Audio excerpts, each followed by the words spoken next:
어느 날 처음 보는 남자가 옆에서 열변을 토하고 있습니다.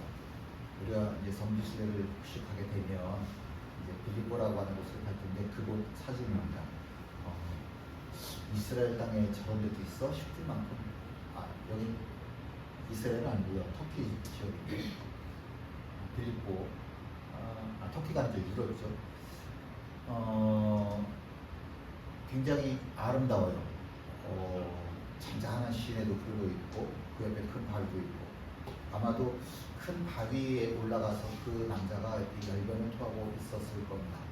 처음에는 빨랫감 갖고 왔던 거 이거 얼른 하고 가야 돼요. 난 또 사업도 해야 되니까 마음도 급해요. 몸도 바빠요.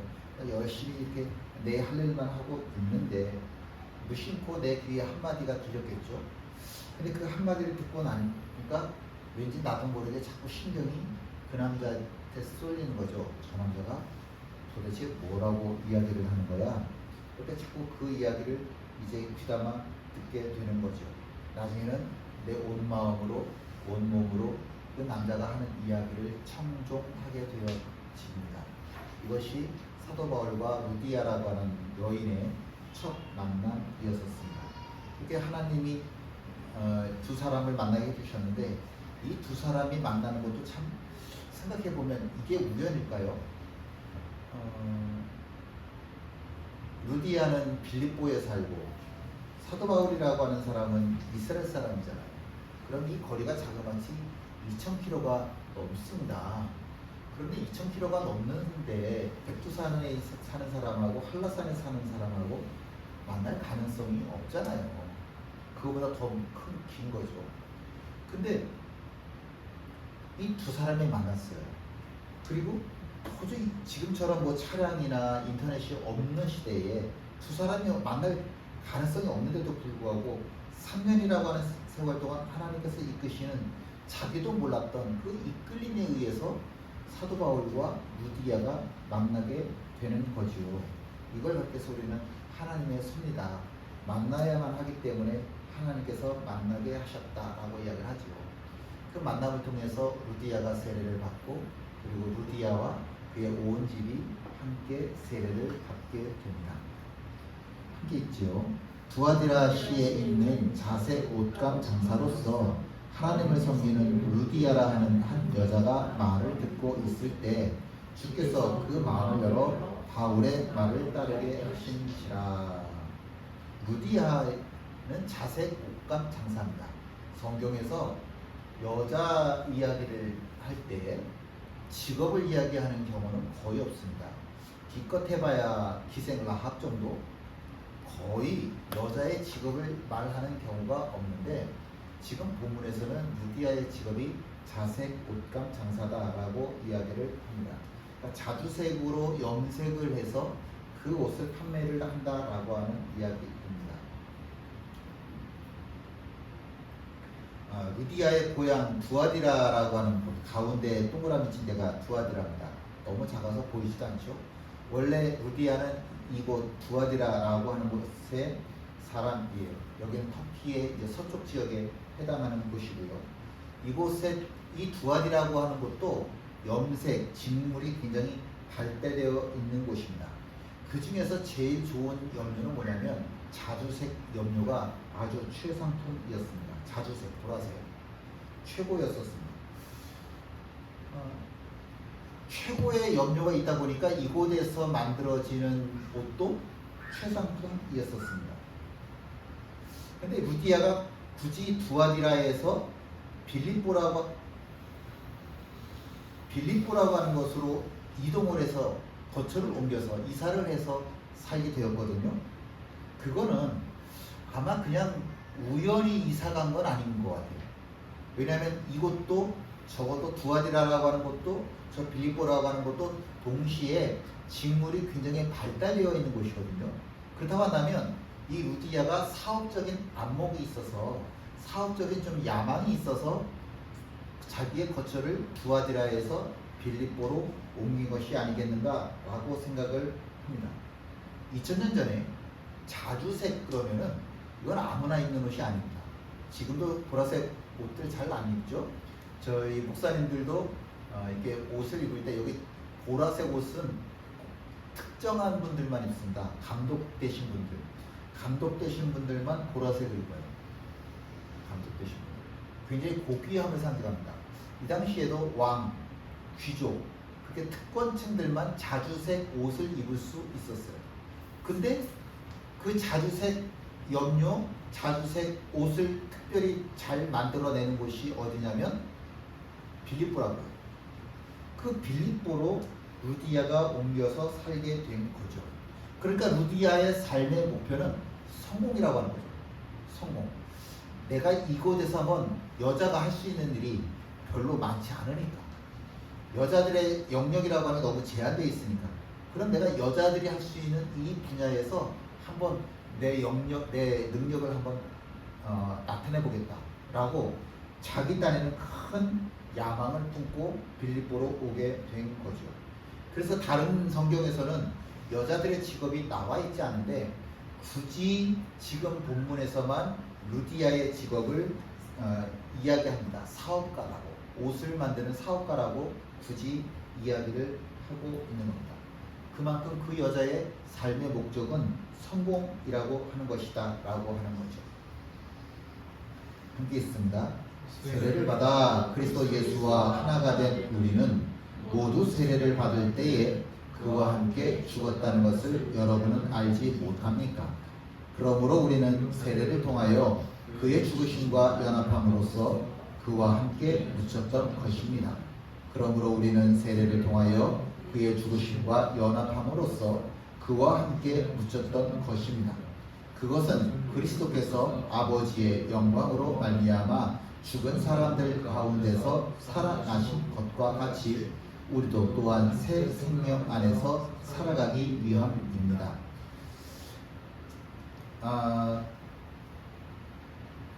지금 세례를 얘기를 하고 있는 건데,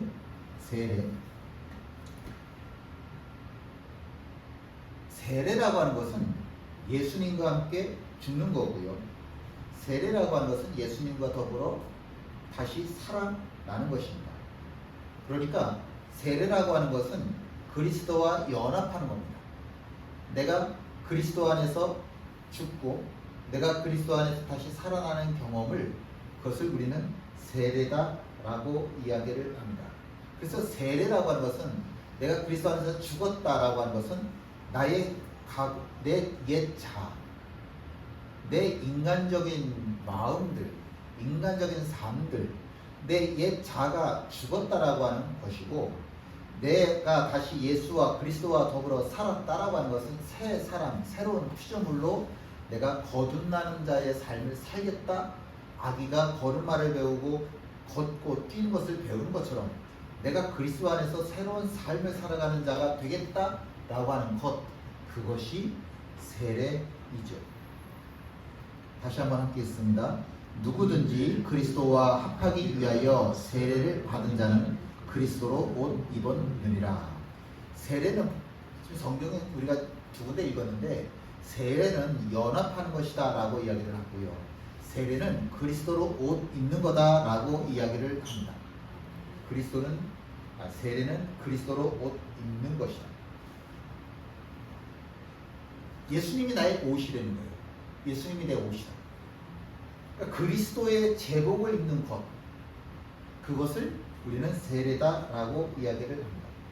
경찰, 군인, 의사, 간호사, 제복들 입고 있죠. 근데 참 제복을 입은 분들 보면 멋있잖아요. 그 제복에서 주는 멋이라고 하는 게 있잖아요. 근데 그렇게 제복을 입는 사람들에게 요구되어지는 것이 있죠. 내가 이 제복을 줄 테니까 이 제복에 어울리는 책임, 의무, 이행해라. 그냥 너 살고 싶은 대로 사는 게 아니라 이 제복이 상징하는 의미대로 너가 살아야 된다라고 하는 의미에서 제복을 줍니다. 마찬가지로 우리가 세례를 통해서 그리스도라고 하는 옷을 받았어요. 그리스도라고 하는 제복을 받았어요. 그러면 이제부터 나는 내가 원하는 자가 아니라 그리스도께서 나를 향해서 기대하시는 모습으로 살아가야 될 책임이 있다. 그것이 뭐다? 세례다라고 하는 겁니다. 군대에서 휴가를 나올 때는 일주일 전에는 훈련 같은 것들도 많이 빼줍니다. 왜냐하면 옷다리랑 그리고 신발 분화, 물광내라고 일주일의 시간을 줍니다. 세상에 지금 옷에 지금 다리미질하는데 얼마나 세게 하는지 보이세요? 진짜 열심히 군대에서 이게 그 군복 다리미질을 하는데 물광을 내면은요 어느 정도로 물광을 내냐면 이렇게들 얘기해요. 파리가 낙상할 만큼 물광을 내라. 구두를 닦아라. 그래요. 얼마만큼 이 다리미질을 해야 되냐면 손가락이 군복에 베일 정도로 피가 날 만큼 군복에 이렇게 스치면 피가 날 만큼 군복을 다려라 그렇게 얘기를 합니다. 아주 정말 일주일 동안 밤낮으로 몇 번을 다리미질을 하는지 몰라요. 하고 또 하고 또 하고 또 하고 또 하고. 이 군복 중에서도 휴가를 나갈 때 입는 옷은 또 달라요. 이거는 훈련 때 잘 안 입어요. 군복 저희 때는 군복을 3벌을 줬거든요. 여러분 3벌 중에 1벌은 휴가용이에요. 절대로 안 입고 이 2개 가지고 훈련 받을 때 입어요. 아주 애지중지예요. 그렇게 애지중지해서 군복을 입고 나왔는데 가끔 이렇게 군복을 입고서는 모자 삐딱하니 쓰고서는 또 옷 군복 한쪽에 이렇게 들쳐내고 뭐 피로 해치고 토하고 술 취하고 이런 모습들을 보면 그거 참 이 휴가를 나오기 위해서 저렇게 정성을 들여서 분명히 저 군인들도 옷 다리고 물광 내고 이래가면서 휴가를 나왔을 텐데 자기가 입고 있는 제복에 부끄럽지 않을까? 차라리 군복을 벗고서는 뭐 술 취해갖고 뭐 이른다든가 오바이트 한다든가 그러면 이해가 가는데 아니 군복 그렇게 정성스럽게 다려놓고서는 그 꼴을 해가지고서 이상한 꼬라지 해놓고서는 추태를 부리는 걸 보면 참 저 사람 머릿속에 뭐가 들었을까 싶어요. 저 사람 머릿속에 도대체 뭐가 든 거죠? 사도 바울이 루디아에게 세례를 베풀었어요. 루디아도 세례를 받는다라고 하는 게 예수 믿는다라고 하는 게 어떤 의미인지 조금은 알고 있었을 겁니다. 조금은 알고 있었을 거예요. 이미 루디아 자신은 세상에서 누릴 거 다 누리는 사람이에요. 가질 거 다 가진 사람입니다. 내가 굳이 세례를 받아서 예수쟁이가 된다고 해서 내 이력서에 한 줄 추가되지 않아요. 내가 세례를 받았다고 해서 예수쟁이가 됐다고 해서 내 이미지가 더 올라가는 거 아니라고요. 내 성공을 보장해 주는 것도 아니에요. 오히려 그 반대입니다. 내가 세례를 받으면 가진 것을 잃어버릴 수 있는 위험이 훨씬 더 많은 게 세례, 예수쟁이라고 하는 거죠. 그런데도 불구하고 굳이 세례를 받는 거예요. 자주색 옷감장사라고 하는 것은 자주색은 특별한 사람들만 입는다고 그랬잖아요. 왕, 귀족. 그러면 이 사람들을 상대하는 나도 이제는 귀족의 신분이 올라갔을 것이고 나도 이미 이제 특권층으로서 누릴 거 다 누리는 사람이잖아요. 그런데 내 이력서에 보탬이 되지 않을 것 같은데도 불구하고 내가 세례를 받았다? 그건 이 세례라고 하는 것은 이 루디아에게 있어서는 특별하니까 정말 특별하니까 내가 세례를 받아야겠다라고 결심을 한 것이겠죠. 베드로가 무르다를 방문했어요. 근데 그곳에 마침 8년 동안 중풍을 앓고 있던 에니아라고 하는 여인이 있었거든요. 하나님께서 베드로를 통해서 8년 동안 중풍 걸린 그 여인을 고쳐주셨어요. 우리가 중풍 걸리고 그러잖아요. 3, 5, 7, 9, 10을. 그래서 이 사람이 중풍 걸린 사람들 홀수되는 데 죽을 수 있다. 뭐 이런 얘기들 하잖아요. 8년이면 중풍 앓을 만큼 앓았고 이제는 불치병 중에 불치병 아닙니까? 지금도 어려운데 중풍이라고 하는. 근데 하나님께서 베드로를 통해서 에니아를 고쳐주셨어요. 이 소문이 쫙 퍼지는데 이런 소문들은 얼마나 빨리 퍼져요? 퍼지는데 저 요바라고 하는 곳까지 퍼졌습니다. 그 요바에 마침 그때 다비다라고 하는 여인이 죽었죠. 그 다비다가 얼마나 선행을 많이 베풀었던지 그를 사랑하는 사람들이 참 많이 있었다고 해요. 너무너무 다비다를 사랑하던 사람들이 사람을 급하게 베드로에게 보내서 지금 막 우리가 사랑하는 다비다가 죽었으니까 와서 살려주면 좋겠습니다. 살려주세요. 라고 부탁을 하는 거예요. 그때는 베드로가 주저하지 않고 다시 욥바라고 하는 곳으로 가게 되죠. 욥바에서 베드로가 있던 어디죠? 루다에서 욥바까지 한 18km나 되거든요. 이 짧은 거리가 아니에요. 얼마나 더워요. 우리가 이런 날씨에 건너다고 생각을 해보세요. 이스라엘은 더 덥잖아요. 그런 거리를 자기를 불러주니까 주저하지 않고 갈게 그리고 가는 거예요. 내가 얼굴 한 번도 본 적 없지만 거기 많은 사람들이 살아가고 있는 사람, 지금 기도가 필요한 사람, 이미 죽었지만 기도가 필요한 사람이 있어? 그럼 내가 가야지. 그리고 베드로가 가는 거예요. 봤더니 그 여인네가 이미 다락에 깨끗하게 정결하게 씻겨져서 눕혀져 있는 겁니다. 이번에도 하나님께서는 베드로를 통해서 그 여자를 다시 살려주셨죠. 그리고 나서 베드로가 욥바 그 지역에 그 도시에 한참 머물게 되는데, 자, 지금부터 우리가 상상력을 한번 동원을 해보죠. 베드로가 죽은 여인네를 다시 살려줬어요. 그 소문이 쫙 퍼지면 사람들이 제일 먼저 하고 싶은 일이 뭘까? 야, 죽은 사람을 살려줬어? 그런 사람 나 한 번쯤 보고 싶다. 힘께나 쓴다라고 하는 사람들, 가진 것이 있다라고 하는 사람들을 죄다 베드로한테 줄을 대겠죠. 나랑 밥 한 번만 먹어주세요. 우리 집에 와서 하루만 좀 재워주세요. 나도 지금 기도받을 일이 있는데, 나도 있어 이 사람아. 내가 먼저야. 뭐 이런 사람들이 수두룩하지 않았겠어요? 베드로를 요청하는 사람들이 정말 수두룩하게 있었을 텐데 베드로가 그 사람들 다 거절을 하고 나 갈 데가 있어. 그리고 굳이 욥바에서 자기가 머무를 유숙지, 자기가 머무를 숙소를 찾아가는데 그곳이 어디였죠? 무두장이 시몬의 집이었어요. 무두장이 시몬. 무두장이는 가죽쟁이입니다. 가죽으로 물건을 만들어내는 기술쟁이, 그 사람을 무두장이라고 부른단 말이에요. 그 당시에 무두쟁이는 최하층입니다. 왜 최하층이냐? 율법에서 뭐라고 얘기를 하냐면 죽은 짐승의 시체를 만지면 그 사람이 부정해요. 그 사람과 말을 건네면 그 사람도 부정해요. 그 사람이 집에 들어가면 그 집도 부정해요. 그 사람이 옷을 입으면 그 사람도 그 옷도 부정해요. 그 사람이 음식을 먹으면 그 사람 먹은 음식, 그 앉았던 자리도 부정해요. 그러니까 사람이 상대하면 안 되는 직업이 무두장인 거예요.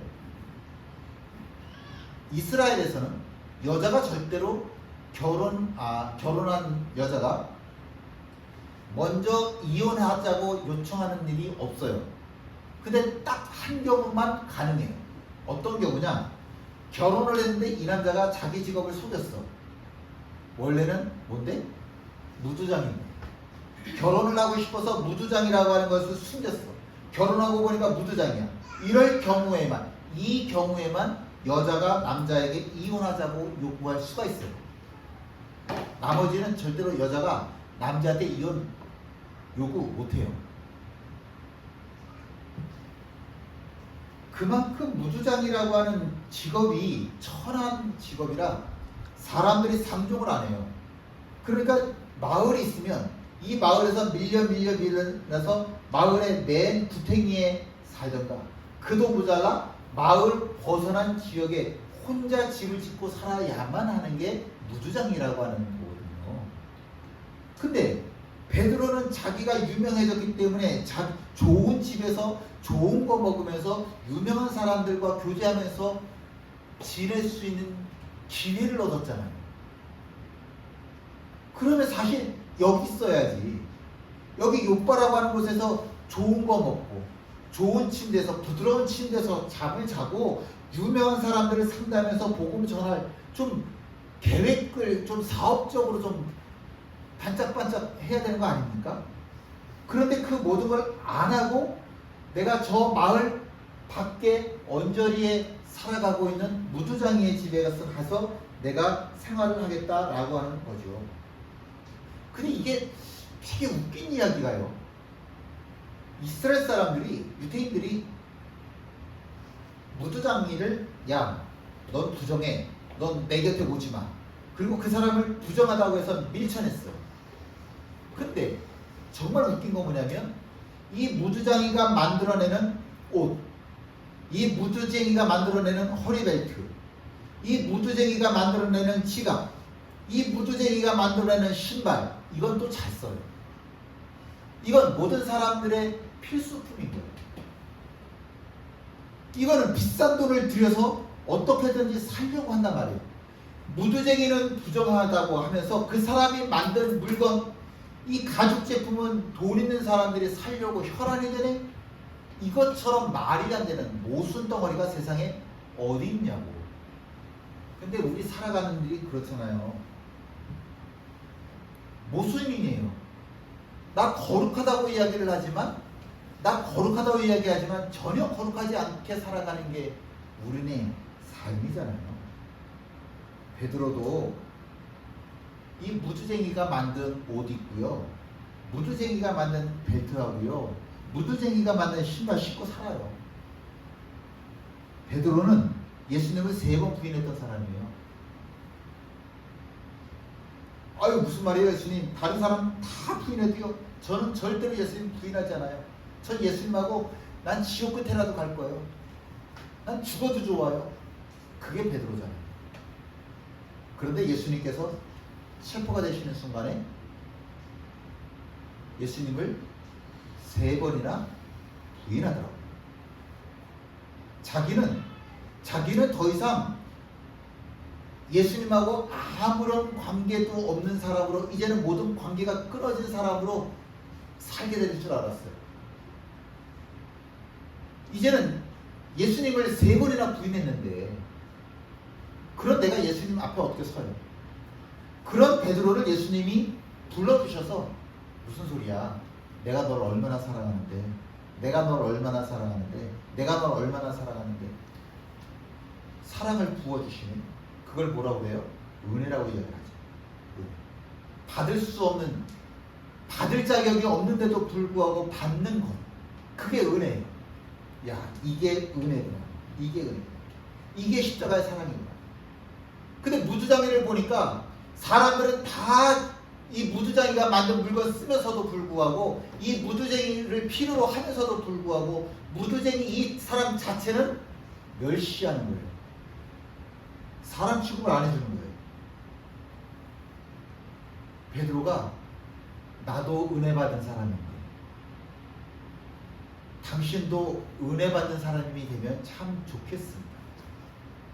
나에게 하나님의 사랑이 필요했던 것처럼, 나에게 십자가의 사랑이 필요했던 것처럼, 당신에게도 십자가의 사랑이, 당신에게도 십자가의 은혜가 필요하면 좋겠습니다.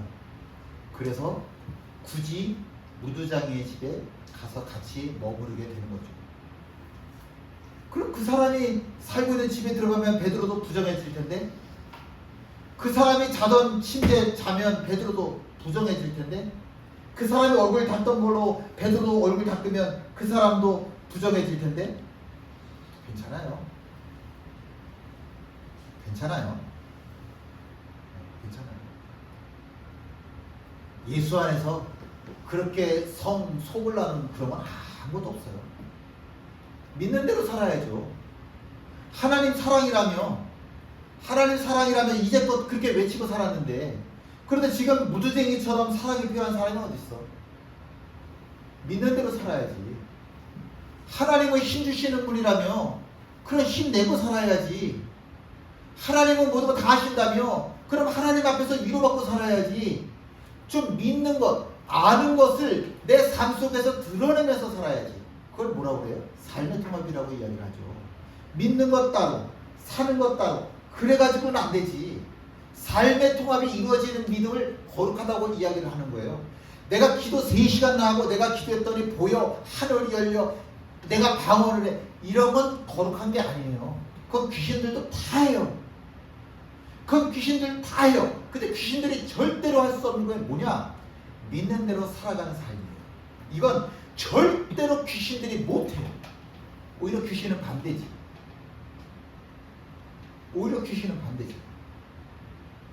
뭐가 거룩이에요? 믿는 대로, 아는 대로 행하는 삶, 삶의 통합이 이루어진 삶, 그것을 거룩하다라고 이야기를 하는 겁니다. 삶의 통합이라고 합니다. 루디아가 바울한테 무슨 영향을 받았을까? 바울에게 세례를 받기 전에 세례는 말이야. 그리고 사도 바울이 루디아에게 설명을 해주었겠죠.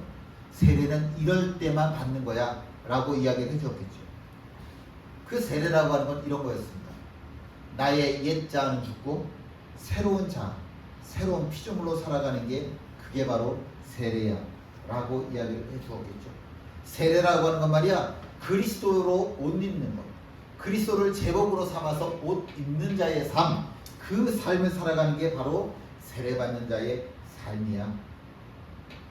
나는 세상에서의 성공, 명예 이런 것들이 내 옷이 되어줬으면 참 좋았다고 생각했었어요. 나는 정말 성공하고 싶었고 나는 정말 명예로운 자가 되고 싶었어요. 그런데 이제 그 모든 옷을 벗고 내가 그리스도로 옷 입는 자가 되겠습니다. 내가 믿음의 옷을 입는 자가 되겠습니다. 그게 바로 세례라고요. 제가 사회복지사 인턴생활을 이제 3달 했잖아요. 근데 그곳에 그 대표라고 하는 분이 저보다 1살인가 2살 어려요. 근데 그분을 보면서 제가 깜짝 놀랐던 게 그 이면지 있잖아요.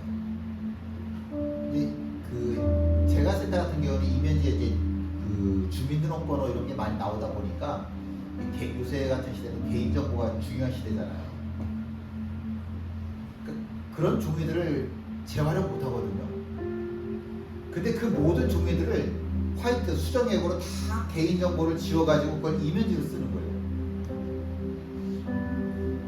아니 대표님, 이거 수정액으로 지우면 이 종이값보다 이 값이 더 들어요. 그래도 지우래요. 종이 한 장 만들려면 나무가 얼마나 많이 없어져야 되는지 아니에요. 근데 그 센터 안에서만 생기는 이면지를 갖고 그렇게 하는 게 아니라 밖에서도 이면지를 이만큼씩 갖고 와요. 그걸 다 수정액으로 지워요.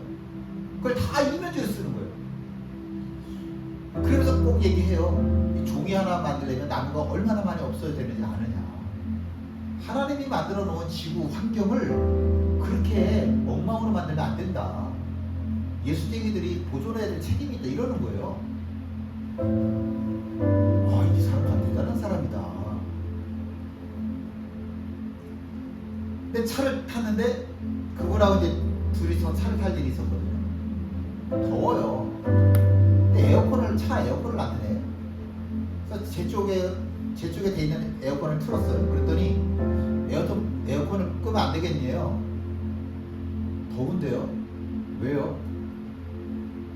이 에어컨 하나가 환경을 얼마나 망가뜨리는지, 하나님이 만들어주신 환경을 얼마나 망가뜨리는지 아느냐. 아니 이렇게 더운데 다 에어컨 켜고 다니는지, 누가 에어컨 안 켜고 다니냐, 다 켜고 다니는지. 다 켜고 다닐 수 있는데 나 한 사람만큼이라도 에어컨을 끄고 자는 사람이 있으면 그만큼 환경이 보존되지 않겠냐. 나 혼자만큼이라도 에어컨을 끄면 하나님이 만들어 놓은 자연 내가 보존할 수 있는 거 아니냐. 저보다 나이가 1살인가 2살인가 어리지만 제가 대놓고 그랬어요. 제가 대표님 참 존경합니다. 그랬어요. 제가 여자분한테 그렇게 얘기하는 게 처음인 것 같아요. 자기가 믿는 것을 자기 삶 속에서 그대로 행하더라고요. 요새 젊은이들이 결혼 배우자를 고르는데 남자건 여자건 물어보면 고려 대상 중에 하나가 교회 다니면은 아니야. 남자도 여자도 교회 다니면 아니야. 그런데요.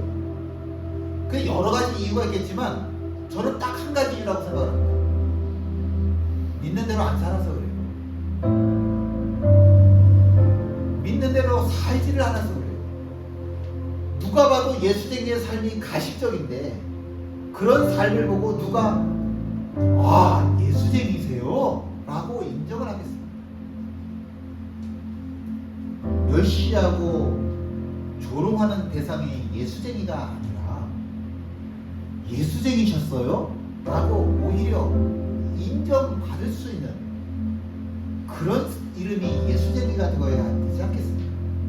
세상 모든 사람들이 다 그렇게 될 가능성은 없어요. 그러나 적어도 집사님 한 분만큼은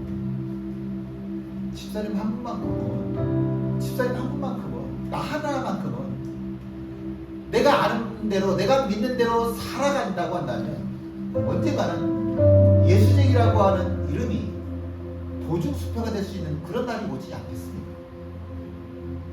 함께 나라 찬양하십니다.